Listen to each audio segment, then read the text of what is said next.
Come closer. That's better. Yeah, a bit closer than that. Almost there. Right, that's about right. Yep. Perfect, relatively speaking. Why do I say relatively? Well, it's not perfection, is it? It's just relative perfection. It's ideal for this situation right now. Doesn't mean it'll be ideal in another situation. And with that in mind, I want to go back to the first man and first woman on this earth, Adam and Eve. I want to talk about why they were often known as the perfect human pair. And I challenge that, because that's just relative perfection. That means that at that time, when they didn't have any outside influences, nothing to distract them, they could consider themselves perfect. But let's go back even farther than that, before Eve came onto the scene. And God decided that Adam shouldn't carry on his own and create a partner for him. And this was after him observing all the animals and seeing that the animals were all paired up, and Jehovah thought in his wisdom, it's only fair that Adam should have a partner as well. But let's think about the relationship that Adam, prior to Eve turning up, let's think about that relationship that he would have had with Jehovah at that time. It would have been a one-to-one sort of father-son relationship for sure. You should imagine Jehovah was quite proud of Adam after he created him and started to instruct him on how best that he should go about his daily life. And they probably built up this unbreakable bond. I'm talking about Adam and Jehovah at this time. This was before Eve came on the scene. So they would have had this very, very strong bond, which would have been extremely difficult at that time for Satan to have launched an attack on Adam, because it just wouldn't have been the right time to do that. And one thing I know about Satan is he always picks the opportune time before he attacks anything that God considers to be special or a prize. Satan always picks the right opportunity to attack that person, or those persons in the plural sense, meaning that there may be a group of people that Jehovah favours, and Satan doesn't like this idea that these people follow Jehovah's every letter and hang on his every word, and he wants a bit of that glory for himself. So we'll go back to the Garden of Eden. We look at the situation now where Eve is created, and Adam's sort of loyalty and everything else up until that point will start to come under a bit of strain, because he would no longer be able to devote that kind of time to having a one-to-one relationship with God, because he's got a wife now, he's taken a partner, and he would have had to have devoted time for her. So at this point now, you could say that the dynamics have changed, for sure they have, which means that the perfect man is subject to a lot more changes, a lot more compromises. Only natural, you know, modern day man, he takes a wife and he can no longer devote time to serving God the same way as he used to. Just say he was a single brother in that congregation that he belonged to, and he was a full-time pioneer. At the point in which he takes a wife, that is compromised. He has to decide whether he can continue to pioneer or whether he has to come off pioneering and go out and get a secular job and just join everybody else in life that is part of the normal structure of things. So with Adam's case, he's devoting a lot more time to Eve, and obviously he would be in love with her, and this is a good thing, because this is what God wanted in the true sense of the word. He wanted Adam to have a partner which he could cherish and procreate with. So this is a good thing, and this would have had Jehovah's blessing for sure. But now let's look at how Satan will have seen that the perfect pair were devoted to Jehovah at that time, and how Satan didn't like this, how he wanted this kind of worship for himself. But one thing that Satan didn't do, we know at this time, was to make a direct challenge for the throne of. He didn't actually say that I want your throne, Jehovah, at this point, because that would have been a direct challenge, and he would have been probably removed, destroyed there and then for it. No, he was far, far too clever for that. He decided to pick on the weak link, and the weak link at that time was Eve. Adam had already been on his own for some time, so he built up this relationship, this close bond with Jehovah. But Eve came on the scene later on. So she would be considered the weak link, and Satan would have known this, and he would have thought, if I'm going to have success with anybody, it will be with Eve. And that's exactly what he did. He looked for his opportune time, and he appealed to her vanity at the time, made it seem as if it was quite all right for her to make her own decisions, and if she did make her own decisions, she would almost be godlike in doing so. So he appealed to her vanity, and it worked. You know, he suckered her in. You know, she succumbed to his wily serpent charms, and she wanted to make her own decisions. Now, this was the point now where Adam, he could have just turned around and said, I'm not being part of this. This has nothing to do with me. This is something that you've decided yourself, and I'm having absolutely nothing to do with it. And had he have done that, I'm pretty sure that Jehovah would have created a new partner for Adam, would have got him a new model, if you like. But we know that didn't happen. We know that Eve deliberately disobeyed Jehovah. We know also that Adam indirectly disobeyed Jehovah. He just chose to put the love for Eve before his love for Jehovah. And of course, in Jehovah's eyes, both these were just equal in punishment, and that is why they lost the everlasting life and they were thrown out of the Garden of Eden. But at that point there, something that is occurring to our time now actually got its start. It was the onset of the issue of universal sovereignty. What do I mean? Well, it was Satan's challenge. It was almost like a wager or a bet that Satan had laid down before Jehovah.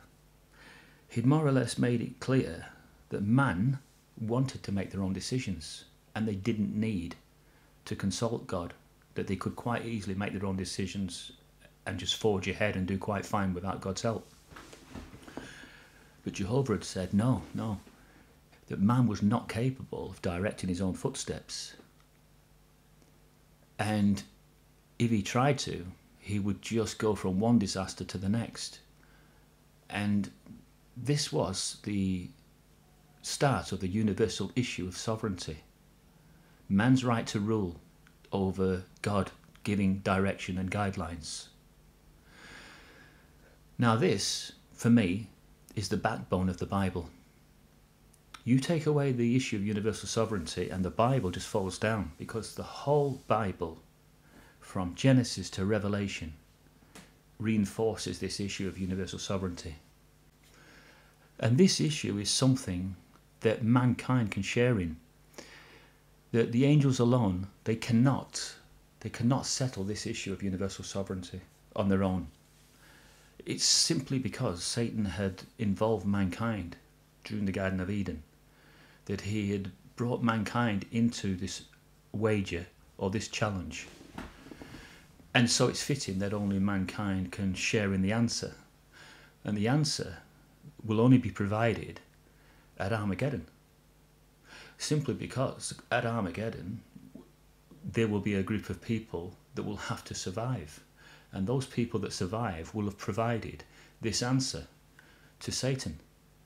They will have said that we chose to live by Bible principles and we were happy to be directed with biblical principles and guidelines, and that we weren't forced to do this. We chose to do this of our own free will.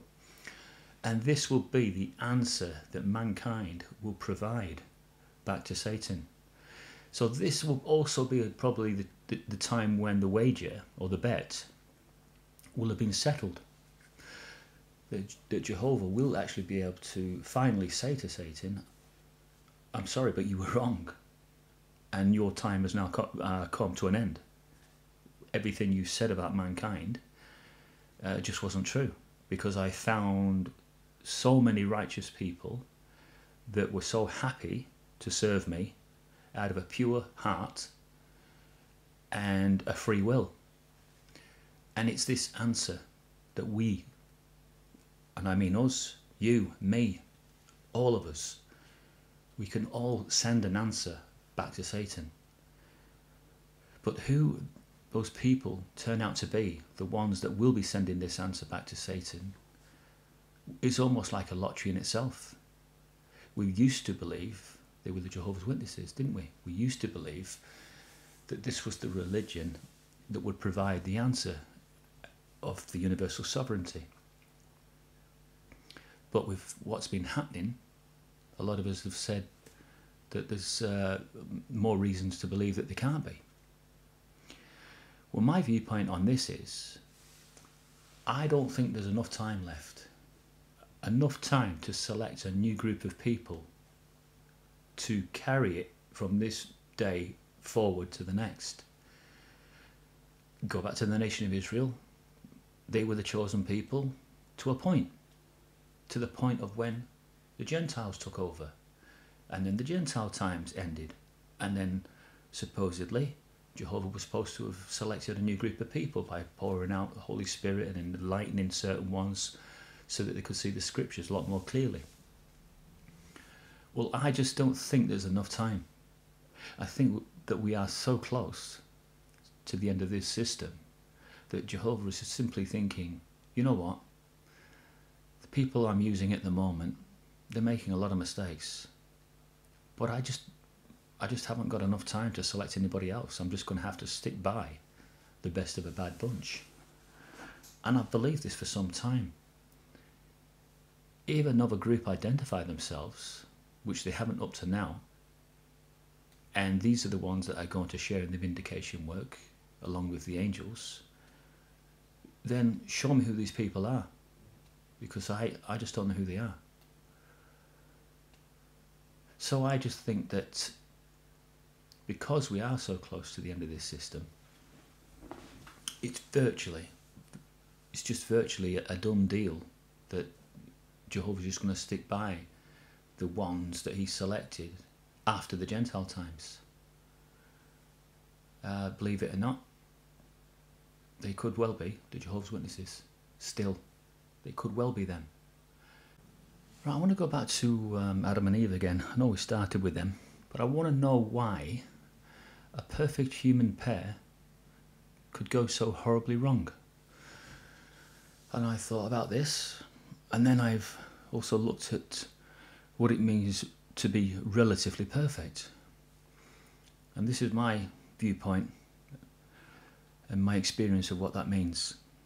So I think that when they were considered perfect, that was when they weren't challenged. They was in a perfect utopia environment and there was no outside influences. So at that point, they were the perfect pair. At the point in which they were challenged, I believe that the dynamics will have changed. The environment, the situation had then altered. And that perfection that they previously were was then challenged. So that's why I only believe that perfection is relative. It's relative to the surroundings and the environment and the time at that particular frame or epoch. It's like a sound engineer who sets up a PA system in a big auditorium. He gets the sound perfect for that night. The bands go on, and the bands afterwards, they say, that sound, that was perfect. But it was only perfect for that time, for that particular venue. So it was relative. Because had you take that same PA system and set it up somewhere else, using exactly the same settings, then it would not be perfect. They would have to have done some more alterations and tweaked a few more things to gain perfection.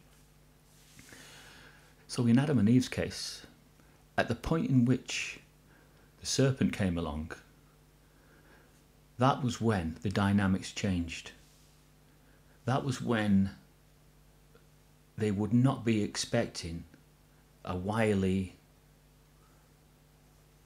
surreptitious type person to challenge them and to make it seem as if he was their friend, but all the time he was just trying to look for an opportunity to undo them. So they would not have had their guard up for a kick-off. They would have been too trusting, and obviously not relied on Jehovah as well. So that was also a contributing factor. So their perfection had then changed.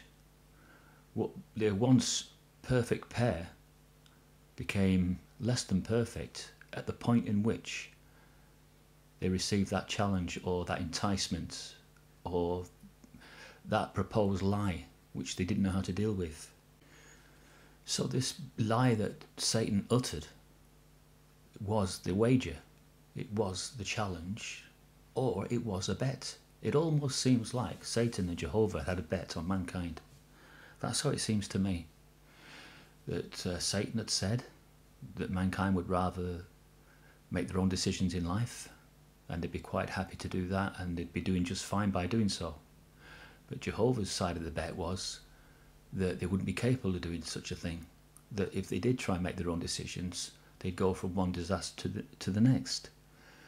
So when is the betting slip going to be handed in? Well, it's obvious, isn't it? The betting slip, as far as the universal issue of sovereignty, will be handed in at Armageddon. Because at Armageddon, that is when there will be a group of people that will step forward.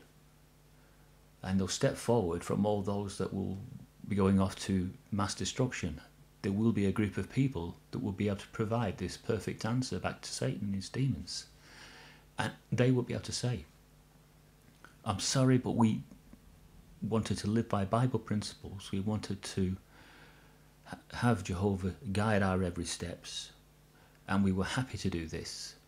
We weren't forced to do it, but we chose to do it through free will. And that's the betting slip answer. That this group of people, whoever they turn out to be, whoever they are, this is the answer that they can give back to Satan. And thus, they will then be sharing in a vindication of Jehovah's name and clear his name once and for all. And this can't be done just by the angelic forces alone. This has to be done by humankind.